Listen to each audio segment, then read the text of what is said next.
اهلا بيك يا كابتن تامر واهلا بالكباتن. اهلا. النهارده مباراه نادي الزمالك والبنك الاهلي كان الحكم فيها وائل فرحان مع تامر رشاد وعدي عيد، والحكم الرابع صبري ابراهيم. كان على تقنيه الفار علاء صبري ومعاه اسامه السيد. عايزين نشوف حاجات.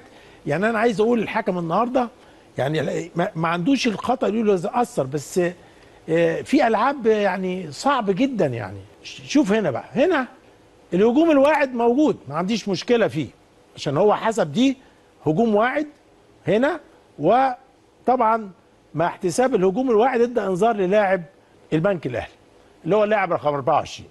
هتشوف دلوقتي يعني نفس اللاعب، الحاله اللي بعد كده بص بقى نفس اللاعب، الهجوم الواعد موجود ولا مش موجود؟ اذا الانذار هنا انا عايز اقول دايما في حاجه مهمه جدا. الانذار الثاني بيبين ان في حكم في الملعب، ماليش دعوه. اصل انا مش شغلتي ان انا احافظ على اللاعب اللي هو عنده انذار هو اللي يحافظ على نفسه. الحكم ملوش دعوه، انذار مستحق انا بديه، انا ما قلتوش اعمل كده، اللاعب اللي ارتكب المخالفه مش انا. نعم. النهارده دلوقتي يعني الحكم ما عرفش ليه ما اداش فيها انذار، وهي اختها بالظبط مدي فيها انذار. فطبعا يعني لعبه كنت اتمنى ان هو يدي فيها الانذار الثاني. يعني اول لعبه دي في اول يعني 7 8 ثواني، بص اللعبه، بص لاعب الزمالك له فين. يعني انا عايز اقول ان هو ما شافهاش. طب والفار فين؟ دي لعبه ممكن تستحق الطرد بالشكل ده، بالرجل دي بالقوه اللي رايح، بص كل رجل فين بالشكل ده. يعني لعبه صعبه جدا، كان لازم هو. نشوف بقى هنا اللعبه بتاعت في ركله جزاء ولا لا.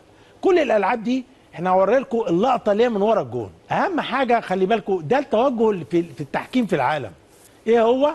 ان طالما اللاعب هنا بقى بص اللاعب البنك الاهلي بيلف جسمه عايز يعمل ايه، بيجري او بيلف بيجري، مستمر في الجري ولا لا.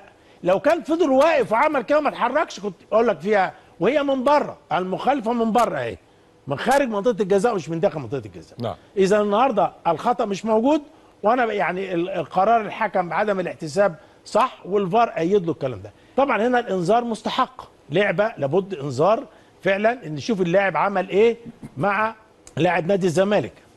بص دخل ازاي وفي رجله ازاي ودايس ازاي على رجله. بص القرار قرار صحيح. نعم. اذا النهارده احنا معاه اهو انذارات مظبوطه. شوف الحاله اللي بعد كده. يعني العاب بقى يعني ما تتحسبش، صعبه شويه، نمشي بسرعه بس في الحالات. هنا اللعبه دي على طول هتشوف دلوقتي لاعب البنك الاهلي عمل ايه وهو بيقول ما فيش حاجه. ما فيش حاجه ازاي؟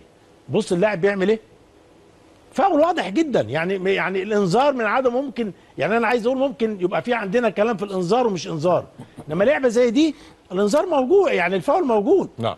يعني فطبعا نشوف الحاله اللي بقى بتاعت التسلل، الهدف اللي الغي. وانا يعني عامل بوز في حاله معينه عشان بس الناس تتكلم. في ناس تقول في تسلل في اللعبه الثانيه، لا هو التسلل من الاول. حتى لو انت في الشكل ده هتبص تلاقي انا واقف هنا ليه؟ ادي الحارس هنا اهو، الحارس، ادي الحارس، وادي لاعب الزمالك ده. خلاص لعيبه البنك الاهلي دي كلها اون سايد مش تسلل. واضح؟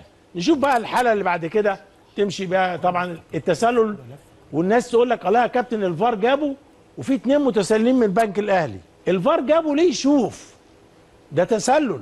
التسلل طالما في عقوبه اللي هي التداخل من عدمه، على الحكم انه يروح يشوف اون فيلد ريفيو عشان ياكد ويبقى في الاثنين على راي واحد. لكن هو النهارده، لكن لو هو لعيب متسلل اصلا وبيلعبها دي قصه ثانيه غير دي خالص. فاذا النهارده الامر ده صحيح وقرار. يعني انا عجبني الفار انه يحضرها ويجيبه وهو راح شافه. دي من الايجابيات اللي شفتها النهارده في المباراه. نعم. عايز اقول ان الحالات التحكيميه النهارده كنت اتمنى استخدامات الكارت الاصفر والاحمر تكون في توقيتاتها. نعم. وبشكل ملوش دعوه، يكون الحكم ملوش دعوه باي حاجه. كابتن احمد بشكرك شكرا جزيلا. انا بشكرك جدا يا كابتن. اشكرك كابتن ايمن، بشكرك شكرا جزيلا. كابتن تامر بشكرك جدا. بشكرك كابتن احمد كاس، بشكرك شكرا ربنا يخليك. شكرا كابتن تامر. كابتن وليد بشكرك شكرا جزيلا.